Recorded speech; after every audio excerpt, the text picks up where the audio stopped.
So ఒకసారి మనం ఫటాఫట్ హెడ్లైన్స్ చూసేద్దాం. ఒకసారి హెడ్లైన్స్ చూస్తే కనుక ఈ ఆన్లైన్ ఆటలకు అడ్డుకట్టు, డబ్బుతో ఆడే ఆన్లైన్ గేమ్లపై పార్లమెంట్ బిల్లు ఆమోదం. సో ఇది చాలా కీలకమైన బిల్లుగా ఉండబోతుంది.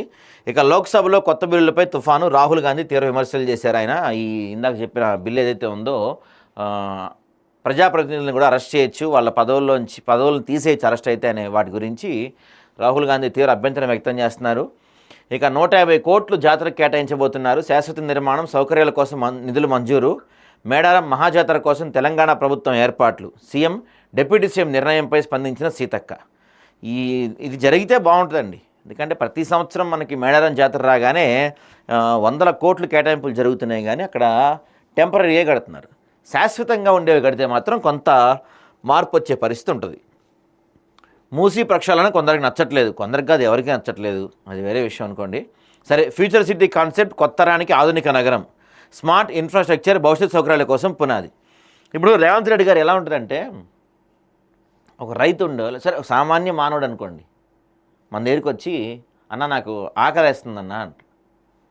అప్పుడు మనం చెప్తాం, ఆగాగు ఇప్పుడే నేను పంట వేసాను, విత్తనం వేసాను, విత్తనం మొలకెత్తి పంట వచ్చి దాన్ని మొత్తం చేతికి వచ్చేదానికి ఒక 3-4 నెలలు పడుతా, అప్పుడు అన్నం పెడతా ఆగు అంటే ఏమంటాడండి ఆ రైతు? మనల్ని అడుగుదానికి వచ్చిన వ్యక్తి ఏమంటాడు?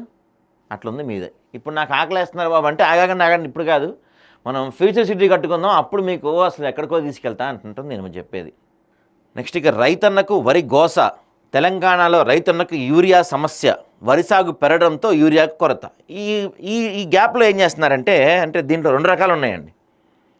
మొదటి ఏంటంటే యూరియా కొరత విపరీతంగా ఉంది, మనం అడిగినంత కేంద్రం ఇవ్వలేదని ఒక వాదన. కేంద్రం ఏమంటుంది, మీరు అడగలేదని ఇంకో వాదన. కొంతమంది ఏం చెప్తారు, బీఆర్ఎస్ లాంటి వాళ్ళు ఏం చెప్తారంటే ఈ కాంగ్రెస్ ప్రభుత్వం చేత కావట్లేదు, కనీసం యూరియా కూడా తెచ్చుకోలేకపోతుందని వీళ్ళు చెప్తున్నారు. కానీ గ్రౌండ్ లెవెల్లో రియాలిటీ ఏంటంటే ఎప్పుడు వేసేదానికన్నా ఈసారి వరి కొంత ఎక్కువ వేశారంట. వరి పంట వైపు చాలామంది ఇంట్రెస్ట్ చూపిస్తున్నారు జనాలు, ఎందుకంటే సన్న బియ్యంకి బోనస్ ఇవ్వటం కానీ, కొంత రేట్లు ఎక్కువ రావటం కానీ, సో వరికి ఇంట్రెస్ట్ ఎక్కువ చూపిస్తున్నారు. దానివల్ల కొంత యూరియా కొరత ఏర్పడిందని చెప్తున్నారు గ్రౌండ్ లెవెల్లో. ఇక నిన్న మన కేటీఆర్ గారు ఏమంటారంటే, ఎవరూ సంప్రదించలేదు, ఉపరాష్ట్రపతి ఎన్నికపై ఏ కూటమి మాతో చర్చించలేదు, మేము ఏ కూటమిలో లేము, మాకు బాస్ ఎవరు లేరు. సరే, మీరు ఏ కూటమిలో లేరు, మీకు ఎవరు బాస్ లేరు, కరెక్టే. మరి ఇప్పుడు మీరు ఎవరికి సపోర్ట్ చేస్తున్నారు? తెలంగాణ వ్యక్తి, తెలుగు వ్యక్తి సుదర్శన్ రెడ్డికి సపోర్ట్ చేస్తున్నారా, లేకపోతే బీజేపీ నిలబెట్టిన తమిళ వ్యక్తి రాధాకృష్ణకి సపోర్ట్ చేస్తున్నారా? మీరు ఏ కూటమిలో లేరు, మేము కాదంటలేదు, కరెక్టే. మరి ఎవరికి సపోర్ట్ చేస్తున్నారో చెప్పాలిగా మీరు.